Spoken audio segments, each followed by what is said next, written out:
Channel ट्रिटनेस point Jaipur में। और आज हम डिस्कस करने वाले हैं आरबीएससी 12th बोर्ड की एक पोएम है the seven ages of man, जिसे कंपोज किया है विलियम शेक्सपियर। विलियम शेक्सपियर की ये बहुत ही फेमस पोएम है और इस पोएम को लगभग हर जगह कोट किया जाता है। इस पोएम की बात करें तो ये पोएम विलियम शेक्सपियर का एक प्ले है एज यू लाइक इट, जिसमें से लिया गया है इसे। अगर बात करें विलियम शेक्सपियर की, पोएम को पढ़ने से पहले पोइट के बारे में जान लेते हैं। तो पोइट जिनका जन्म 1564 और डेथ भी 1616 में। ये ब्रिटेन की बहुत ही फेमस पोइट, प्लेराइट, एक्टर और ड्रामेटिस्ट रहे हैं। इनको बार्ड ऑफ एवन के नाम से भी जाना जाता है। इन्होंने लगभग 38 प्लेस और 154 सोनेट लिखे हैं और 2 इनकी लॉन्ग नैरेटिव पोएम्स। इनकी जो प्लेस हैं वो इतने फेमस हैं कि लगभग वर्ल्ड की जो मेजर लैंग्वेजेस हैं उनमें इनको ट्रांसलेट भी किया गया है और उनको स्टेज पे परफॉर्म भी किया गया है।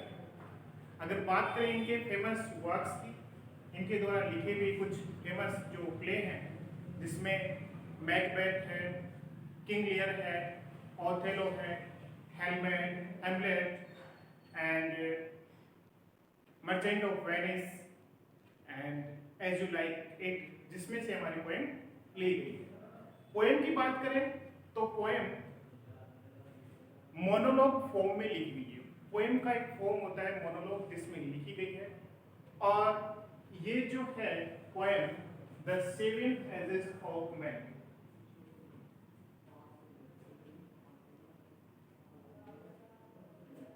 एजेस ऑफ मैन, ये एज यू लाइक इट से ली गई है।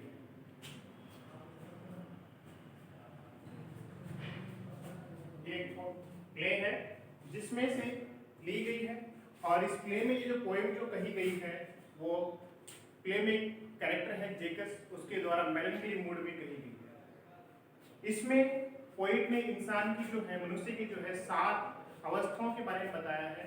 वो 7 अवस्थाएं, जैसे इन्फेंट, जब छोटा सा शिशु होता है, school boy, as a soldier, lover और पैंटालून, ओल्ड एज, ऐसे करके टोटल उन्होंने 7 एजेस बताई। तो पढ़ते हैं पोएम को line to line. All the world is a stage. Poem की शुरुआत ही कुछ इस तरह है, all the world is a stage, और ये लाइन हर जगह कोट की जाती है। ऑल द वर्ल्ड, संपूर्ण संसार, is like a stage. Stage मतलब मंच। कि पूरा का पूरा जो वर्ल्ड है वो एक स्टेज की तरह या मंच की तरह है। And all the man and women, जितने भी मेन हैं एंड वुमेन हैं, मेनली प्लेयर्स, वो यहाँ के इस स्टेज के, इस वर्ल्ड रूपी जो स्टेज है उसके क्या है, प्लेयर्स हैं। प्लेयर्स मतलब कह सकते हैं नाटक का या पात्र भी कह सकते हैं। कि पूरा वर्ल्ड एक स्टेज मंच है और जितने भी मैन और वीमेन हैं वो इस नाटक के बनाने वाले या स्टेज पे परफॉर्म करने वाले कौन है, नाटककार या कह सकते हैं ये पात्र है। दे हैव देयर एग्जिट, उनका एग्जिट मतलब निष्कासन, एंड देयर एंट्रेंस, एंट्रेंस मतलब प्रवेश, और मतलब कह सकते हैं निष्कासन। उन सबका अपना अपना एक प्रवेश है और एक उनका निष्कासन है। जैसे कोई भी नाटक परफॉर्म किया जाता है स्टेज पे, तो वहां पे पात्र आते हैं और अपना जो रोल होता है उसका प्ले करने के बाद चले जाते हैं। तो इस वर्ल्ड में भी जितने भी मैन और वुमेन हैं उनको कंपेयर किया गया है एक नाटक के जो एक्टर होते हैं उनके अकॉर्डिंग, जो वो आते हैं अपना रोल प्ले करते हैं और फिर चले जाते हैं। And one man in his time place very parts, और एक इंसान जो होता है इस वर्ल्ड रूपी या संसार रूपी मंच के ऊपर जब आता है तो वो मैनी पार्ट्स, वो अपने बहुत सारे पार्ट्स या कह सकते हैं बहुत सारे रोल अदा करता है। एंड वन मैन, एक आदमी जो होता है इन हिज टाइम अपने समय के अंदर प्लेज मेनी पार्ट्स, बहुत सारे रोल निभाता है। हिज एक्ट्स बीइंग 7 एजेस, और उसके जो एक्ट्स हैं प्ले के अंदर जो एक्ट किया जाता है, जो उसके द्वारा कार्य किया जाता है या नाटक की जो प्रस्तुति दी जाती है, उन एक्ट्स को कितने पार्ट्स में डिवाइड कर दिया उसने? 7 एजेस में। तो इंसान की जो उम्र होती है उसको 7 भागों में या 7 पार्ट में डिवाइड कर दिया है। तो यहाँ तक देखेंगे तो पोइट ने क्या बताया है कि पूरा जो वर्ल्ड है वो एक स्टेज है जिस पर जितने भी मनुष्य हैं, जिसमें मैन और वुमेन दोनों हैं, वो क्या है, इस संसार के जो स्टेज है इसके प्लेयर्स हैं, नाटककार हैं, उनका एक प्रवेश है और एक निष्कासन है। मतलब वो प्रवेश करते हैं संसार में, अपनी भूमिका निभाते हैं, उसके बाद में चले जाते हैं। और एक बार में एक व्यक्ति के बहुत सारे पार्ट प्ले करता है और उन पार्ट्स को कितने पार्ट में डिवाइड किया गया है कि उसकी 7 प्रकार की उम्र या कह सकते हैं 7 प्रकार की भूमिकाएं वो निभाता है।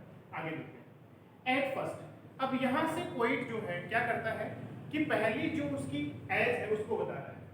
At first in infant, the infant, infant मतलब शिशु, जब उसका जन्म होता है पहली अवस्था में वो शिशु होता है। म्यूलिंग एंड क्विकिंग, म्यूलिंग एंड क्विकिंग मतलब होता है क्राइंग, वीकली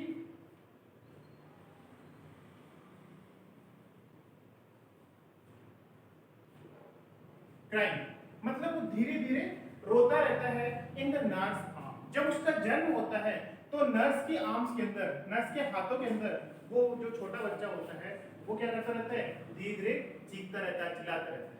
म्यूलिंग एक तरह से ये केक की जो साउंड होती है, बिल्ली की जो साउंड होती है उससे बताया गया है। और म्यूलिंग एंड क्विकिंग का एक मीनिंग देखेंगे तो हमें मीनिंग मिलेगा वीकली क्राइंग, मतलब वो बहुत धीरे धीरे रोता रहता है। आगे बढ़ते हैं। देन द वेनिंग स्कूल, अब उसके बाद में जब उसका जन्म होता है तो वो रोता रहता है, कुछ दिनों बाद में वो बड़ा हो जाता है और अगली इसकी अवस्था बताई गई है देन द वेनिंग स्कूल, वो एक स्कूल जाने वाला लड़का बन जाता है।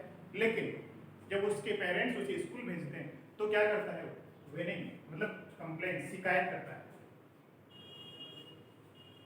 शिकायती, वेनिंग मतलब शिकायती, जो शिकायत करने वाला। School boy with his satchel, satchel मतलब होता है बैग या जिसे कह सकते हैं थैला, स्कूल बैग से कहेंगे कि जब वो स्कूल जाने वाला लड़का हो जाता है तो वो शिकायत करता हुआ अपने बैग के साथ में, स्कूल बैग के साथ में, and shining morning, early morning जो चमकती सुबह रहती है, फेस उसका चेहरा जो है क्रीपिंग यानी रेंगता हुआ। लेकिन जब वो स्कूल जाने वाला लड़का हो जाता है तो स्कूल बैग के साथ में वो शिकायत करता हुआ उस सुबह को रेंगता हुआ चलता है। कैसे? लाइक जैसे सैनियल, सैनियल मतलब होगा,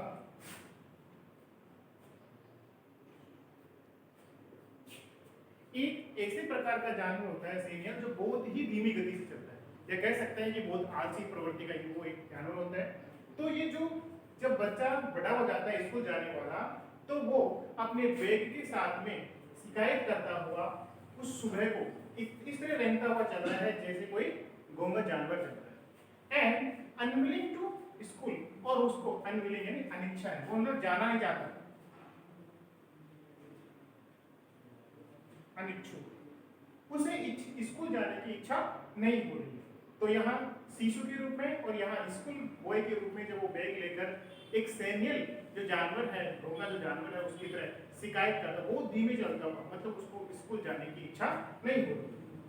एंड देन, और तीसरी जो स्टेज है, तीसरी एज जो है एज ए लवर, एक लवर के रूप में उसकी तीसरी अवस्था आती है। साइन लाइक फर्नेस, साइन मतलब आह भरना,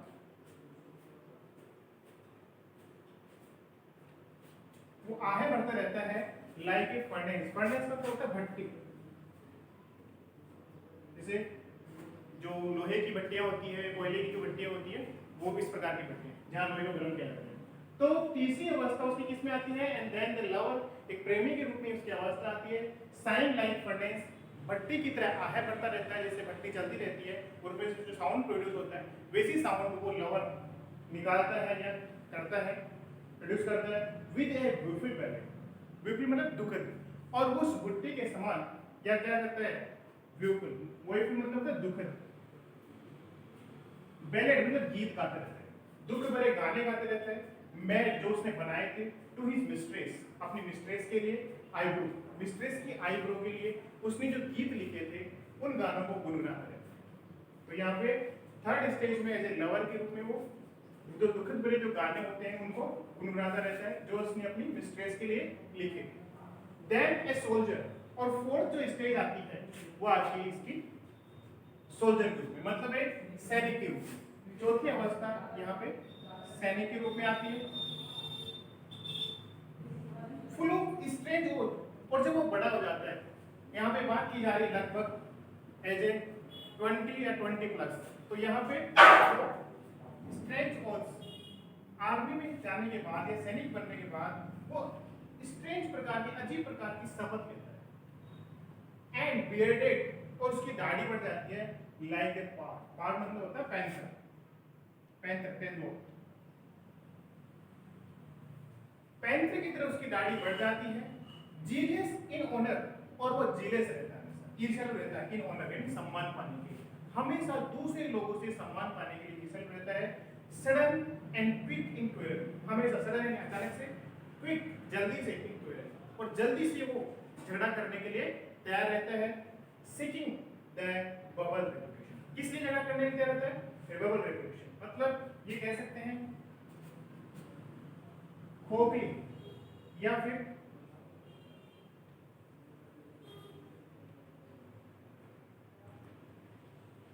अस्थायी।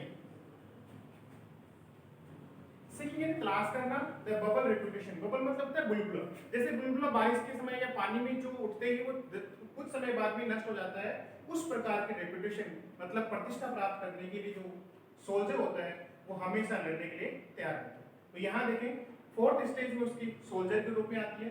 सोल्जर के रूप में वो अजीब अजीब प्रकार की अच्छी जो है शपथ ग्रहण करता रहता है और उसकी दाढ़ी एक पैंथर के समान पड़ जाती है। यहाँ वो हमेशा सम्मान प्राप्त करने के लिए, चाहे से वो सम्मान खोखला हो या मतलब स्थायी हो या अस्थायी हो, उसमें हर समय वो लड़ने के लिए अचानक से तैयार रहता है और ये बबल रेपुटेशन के लिए वो तैयार रहता है जिसे वो प्राप्त करना चाहता है, लेकिन वो अस्थायी होती है। इस तरह इस पोएम का हमने हाफ पार्ट यहाँ पे कवर किया है और इसका जो बचा हुआ पार्ट है वो हम नेक्स्ट पार्ट में कवर करेंगे।